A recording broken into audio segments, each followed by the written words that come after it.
Hola mis queridos amigos, nuevamente con ustedes su doctor Tigre, el que ronca en esta negra noche neoliberal latinoamericana, sudamericana y ecuatoriana. Un médico que dice saber más, porque aprendió de la gente en los campos que en los libros y las aulas. Hoy les hablaremos acerca de cuáles son los principales enemigos de Rafael Correa para las próximas elecciones en el 2021, el 28 de febrero. A no dudarlo, el primero y más grande de sus enemigos, que siempre estuvo presente pero él no alcanzó a controlar, es la embajada norteamericana, que tiene bajo su control, al ejército, a las fuerzas armadas en general y a la policía. Se puede decir que no va a permitir la embajada norteamericana cometer el mismo error que se cometió en Cuba, en Nicaragua o Venezuela, donde las fuerzas armadas y la policía se salieron de control. En esos países, el ejército se convirtió en el enemigo del ejército norteamericano.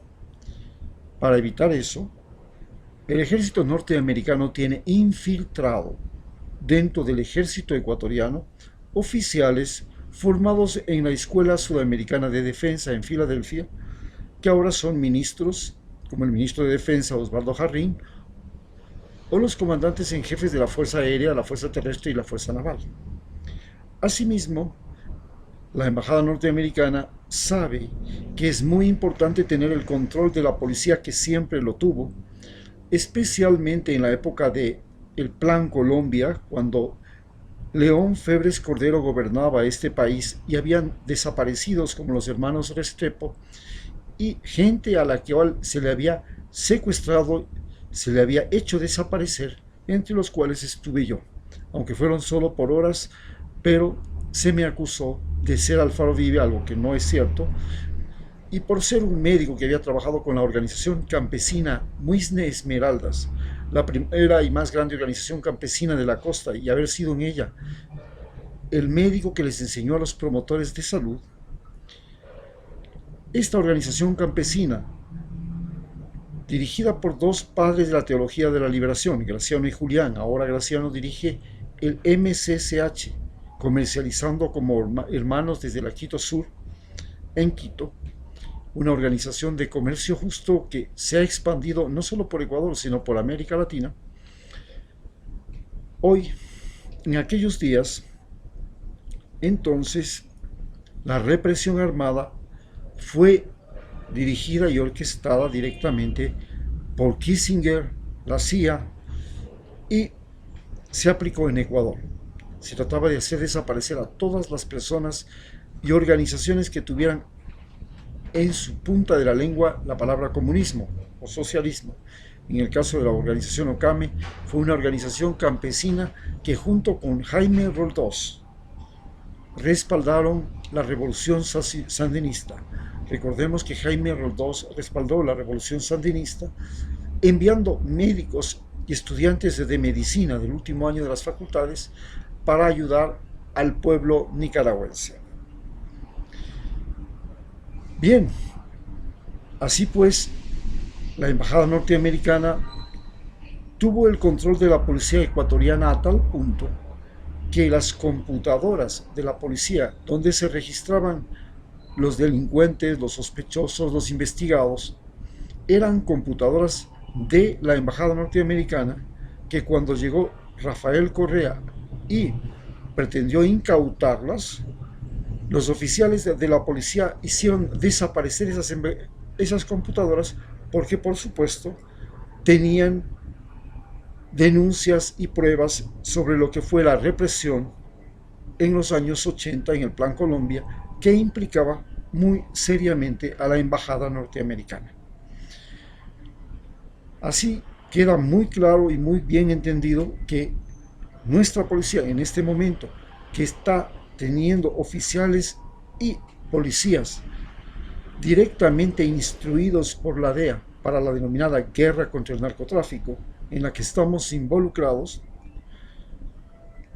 y en la que estamos participando no solamente con soldados y policías, sino que hemos, violando la Constitución, entregado 2 bases militares donde se reabastecen aviones norteamericanos y donde salen a hacer todo lo que es la observación masiva a través de aviones y control de las comunicaciones en Ecuador. Bien, base a esto, ¿por qué es tan importante tener para el ejército norteamericano las bases militares en Ecuador, el ejército ecuatoriano y la policía ecuatoriana? Primero, porque les sale gratis.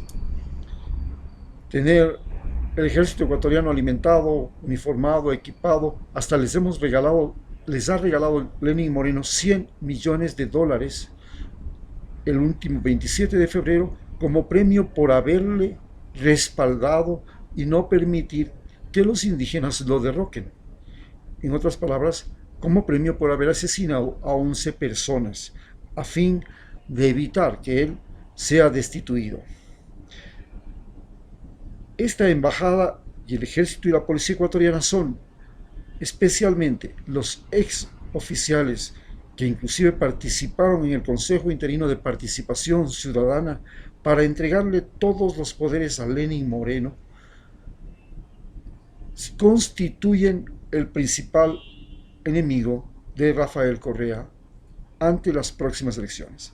Es tan importante esto que de seguro, si en las próximas elecciones el movimiento Revolución Ciudadana o la Lista 5 o la coalición que se forme llega a ganar las elecciones, antes de que se pronuncie el fallo, habrá nuevamente, como han habido en República Dominicana y en Bolivia, interrupciones del conteo de votos. Se acusará al movimiento al movimiento Revolución Ciudadana y se volverá a hacer elecciones, pero la finalidad será impedir a toda costa que Rafael Correa o los correístas puedan ganar esas elecciones. La siguiente cosa muy importante, el siguiente enemigo muy importante, a no dudarlo, son los traidores de Rafael Correa. Ellos realmente son el enemigo más enconado que tiene, porque, a no dudarlo, si Rafael Correa y los correístas llegan al poder, se verán en aprietos porque tendrán que responder no solamente por haberlos traicionado, sino por la cantidad de dinero que recibieron, y se revisará sus cuentas personales en donde estén, dentro o fuera del país, para constatar si ellos, asesores o familiares o relacionados, dieron votos dentro de la Asamblea Nacional, dentro de las gobernaciones, dentro de los municipios, consejos provinciales, consejos cantonales y todos los órganos de elección, a cambio de recibir coimas o favores políticos. Serán perseguidos por eso. Entonces, temiendo el desquite, están muy atemorizados. Dentro de estos hay un grupo, además, de gente que fue vinculada a Rafael Correa, pero se convirtieron en traidores. Y muchos de ellos son gentes que manejan especialmente la comunicación. Se incluyen desde sacerdotes, periodistas y profesores hasta abogados. Estas personas que manejan la palabra como principal instrumento, sea para enseñar, sea para defender, sea para indoctrinar, sea para presentar evidencias en un juzgado, como son los abogados, hoy se enfrentan al hecho de que todos ellos se complotaron, fabricaron pruebas, crearon testimonios, enseñaron inclusive dentro de las aulas, caso de los profesores de la Flaxo, que Rafael Correa era el enemigo público número 1. Estos se verán atemorizados porque su fama, su prestigio, su imagen se va a ver derrumbada. También están muchos de los profesionales de la construcción que vinculan la gran caída de la construcción y de la inversión inmobiliaria en el Ecuador al hecho de que Rafael Correa dictó leyes contra la propiedad privada y la ley de herencias. Entonces, esta gente que maneja especialmente la palabra y que tiene en su mano la información y el conocimiento, se verán enfrentados a 4 años de haber producido, fabricado y utilizado la mentira, el engaño y la traición. Por supuesto, no se quedan ahí. Faltan señalar que los ricos, los grandes propietarios y los banqueros son el tercer gran enemigo al que se enfrenta Rafael Correa en estas próximas elecciones. Ellos, los empresarios, los banqueros, tienen medios de comunicación y los bancos, las importadoras, porque las importadoras operan como los bancos. La diferencia está en que el banco te presta dinero, la importadora te presta dinero, pero no te presta en efectivo, sino que te presta en la cosa que compraste. Los dos viven de la usura, es decir, de ganar intereses por el dinero que recibiste. En Ecuador, los bancos violan todas las normas y la razón de la economía, porque tenemos una economía dolarizada que no justifica que ni los bancos ni los importadores cobren intereses tan altos cuando en Estados Unidos el interés va del 2 al 6%. Aquí en Ecuador del 16 al 24%.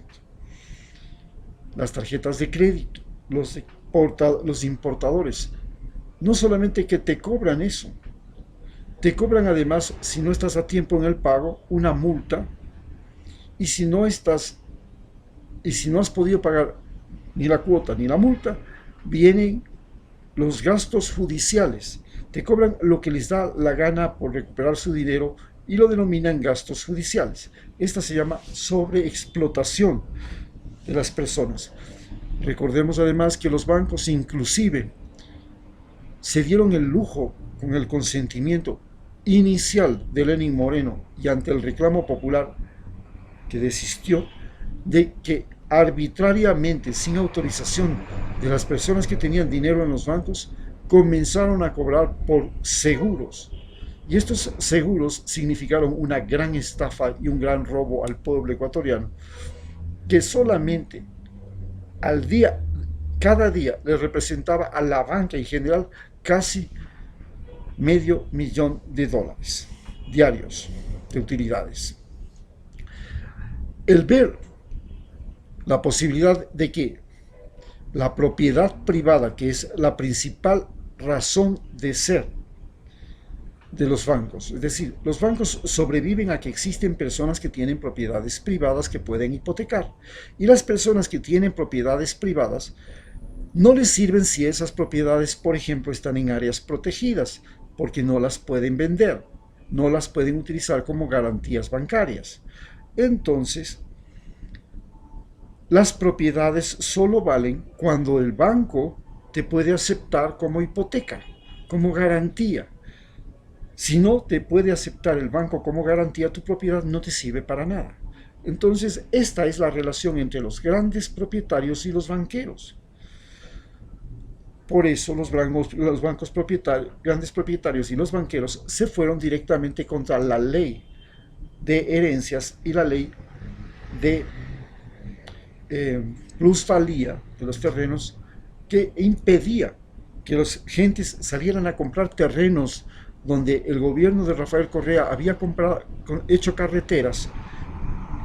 Los terrenos inmediatamente subían de precio. Ellos corrían a comprar a precio de gallina pestada a los campesinos que estaban por donde pasaba la carretera, y luego esperaban que esa propiedad, con la electrificación, con la carretera asfaltada, con los canales de riego, con la internet, con la televisión satelital, multiplicaran 1000 veces su valor para obtener ganancias sin haber trabajado, revendiendo las propiedades. Esto se trató de evitar con la ley de plusvalía y golpeó muchísimo a los bancos, a los grandes empresarios y a los grandes propietarios, a los grandes tenedores de dinero y bienes. Por eso ellos son los mayores enemigos de Rafael Correa en las próximas elecciones.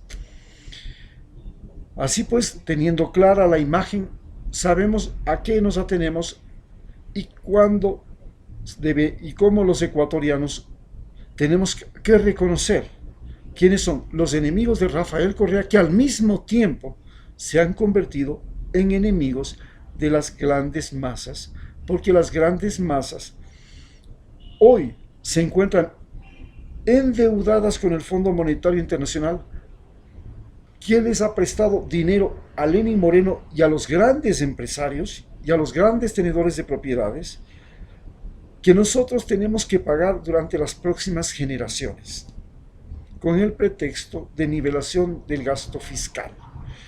De tal manera que estos grandes propietarios, que también se apropiaron de ministerios, que hicieron leyes a favor, que se apropiaron de las superintendencias de bancos, las superintendencias de compañías, que hicieron un festín durante estos 4 años y que nos dejaron a nosotros los ecuatorianos, como estamos viendo todos los días, más pobres. Y justamente en este mes se ha registrado el menor ingreso fiscal en el Ecuador de los últimos 20 años probablemente, y que ya señalan el comienzo de una gran crisis que se avecina antes del próximo año, en el que le elegiremos el nuevo presidente en apenas 358 días. Muchas gracias.